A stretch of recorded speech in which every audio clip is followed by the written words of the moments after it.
It's being said now officially that the golden era is over. I'm going to talk about that on this segment of the Gig Geezer.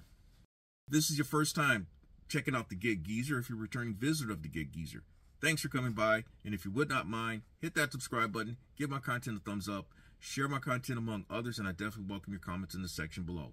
I'm going to get into the teaser where I said it is being said that the golden era is over. But I want to set this up by sharing some things that have been a long-standing observation of mine as we talk about the gig economy, namely gig food delivery work, and you can even throw in there the last mile gig delivery work. There's always been this attraction of being involving yourself in the gig economy because it affords you the opportunity of being your own boss. You're not dealing with an actual supervisor or business owner or shift leader, and you're not having to You're not having to navigate the waters and the political environment that exists in actual work settings, and so you're kind of an entity to yourself as you're out there working these apps and making the money that you hope to make. Then there is the attraction of the flexibility of being able to work when you want, whenever you want, and however long you work. Now, there's also, if you happen to work these apps right, there is the potential of earning more money than you had on your W-2 or in past other ventures. So, for someone who is curious and has never involved oneself in the gig economy, you're going to ask the question, well, how do I get involved in it? Well, that is not the focal point of this segment of the Gig Geezer.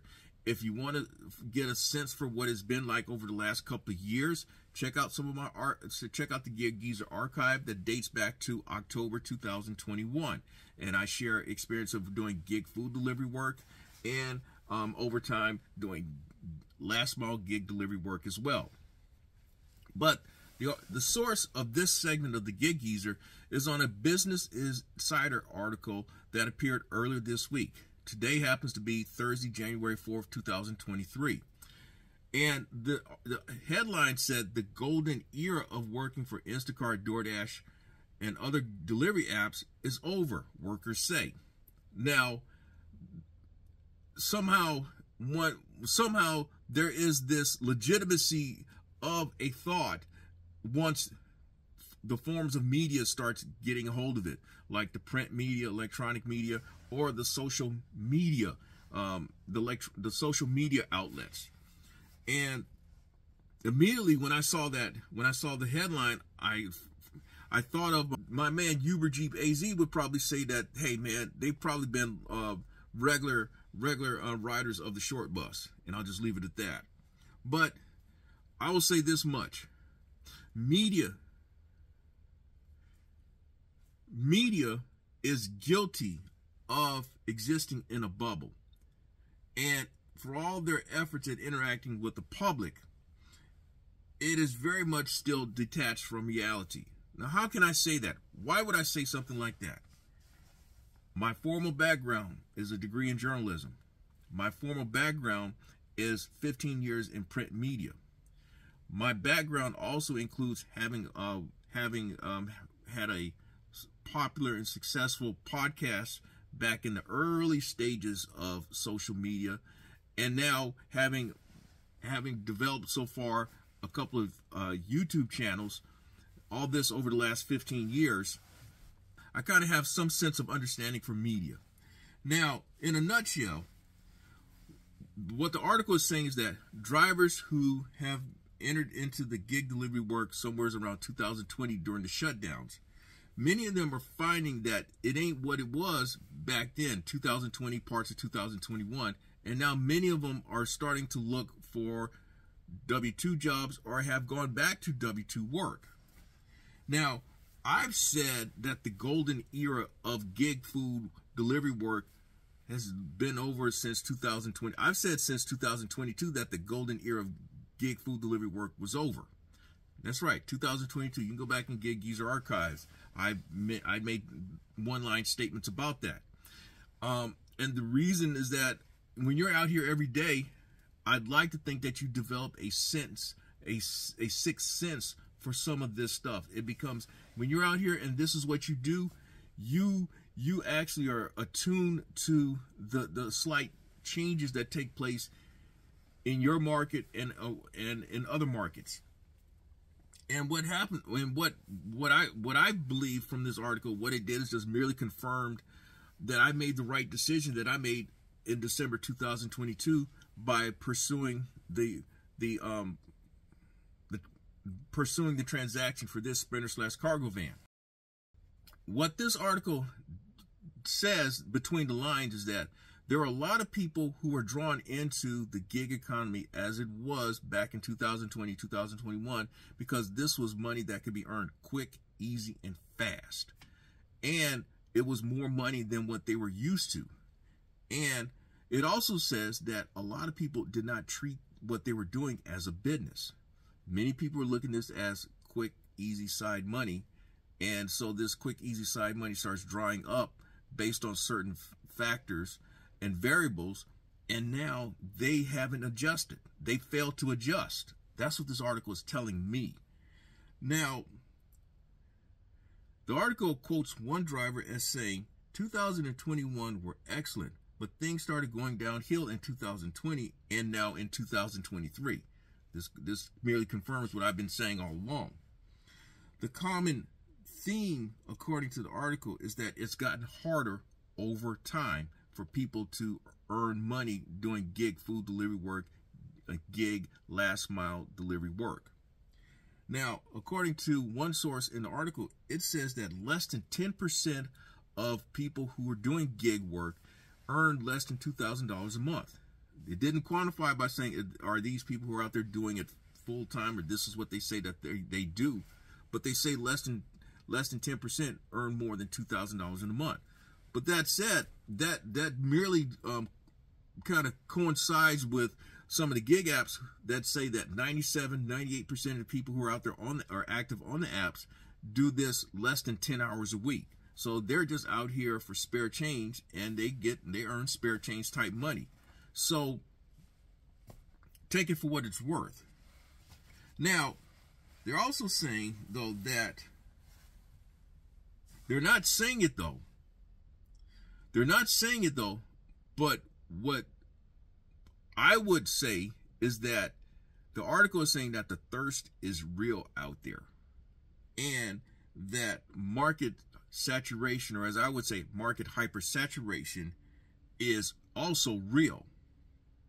Now, what it also tells me is that many of the people who are out there on these gig apps, or who have been drawn to these gig apps, have been doing it with a W-2 mindset.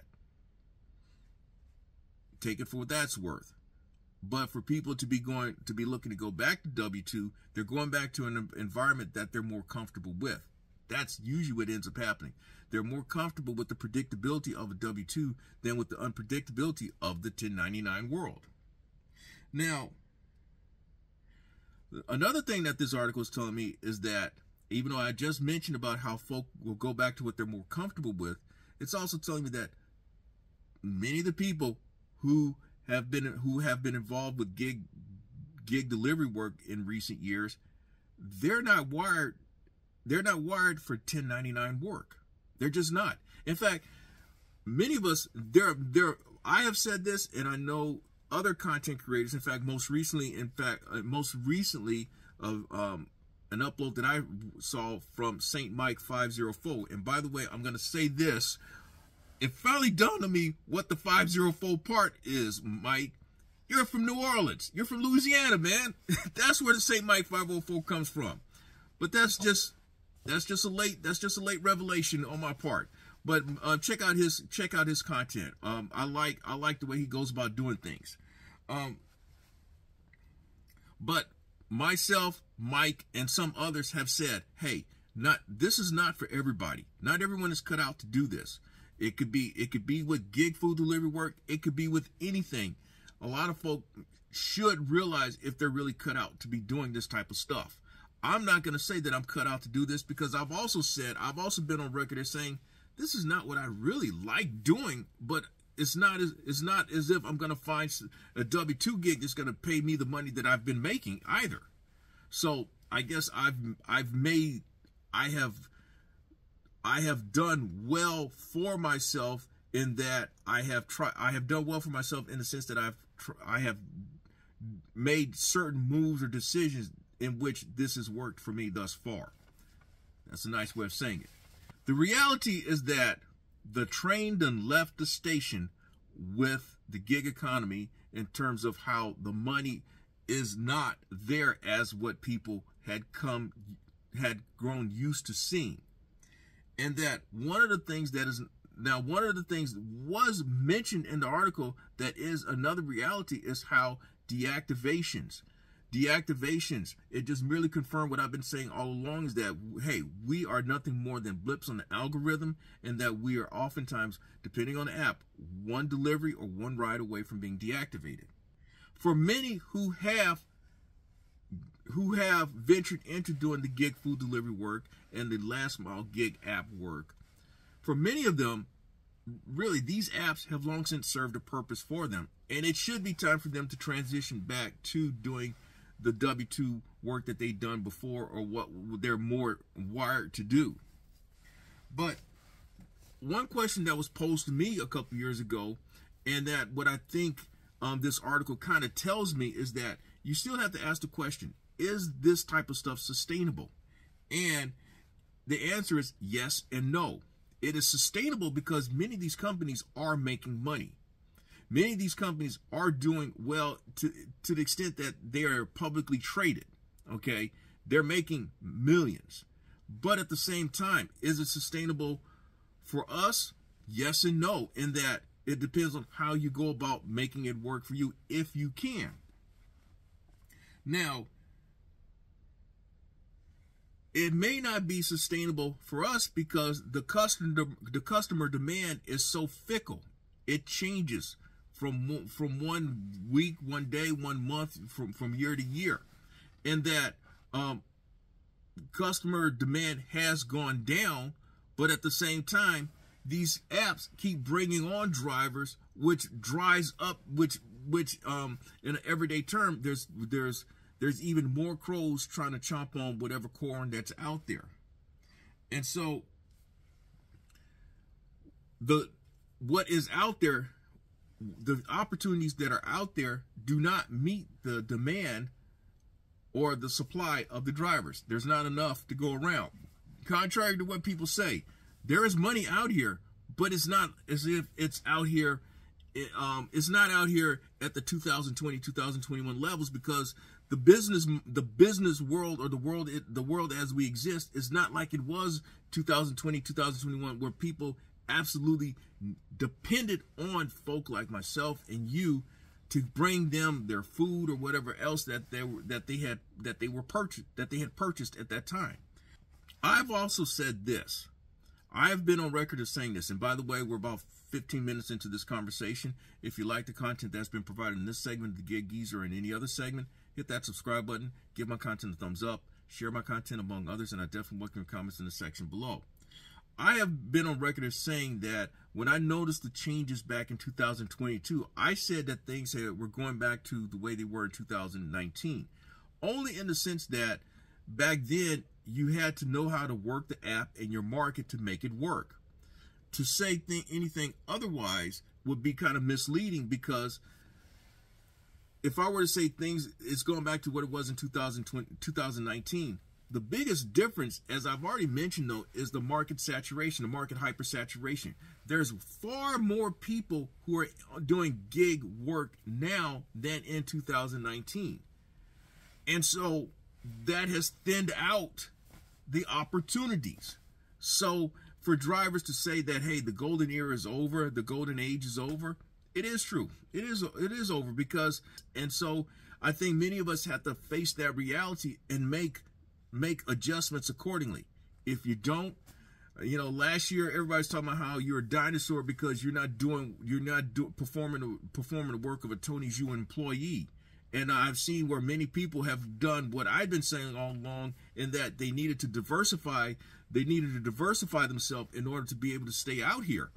And so the challenge is to adjust to what we're seeing out there so that we can have so that we can create for ourselves some sense of long-term sustainability for ourselves. That's the only way it's going to work. We have to adjust to put ourselves in a position where we have some type of sustainability. However way it's done, that means that you really have to go about this with a business person's mindset and not for somebody who's out here for spare change. And with that, this is another segment of the Gig Geezer. If you like the content that's been provided in this segment or in any other segment, hit that subscribe button, give my content a thumbs up, share my content among others, and I definitely welcome comments in the section below. I'm Inwood Lane, and as always, may your grind and may your hustle continue.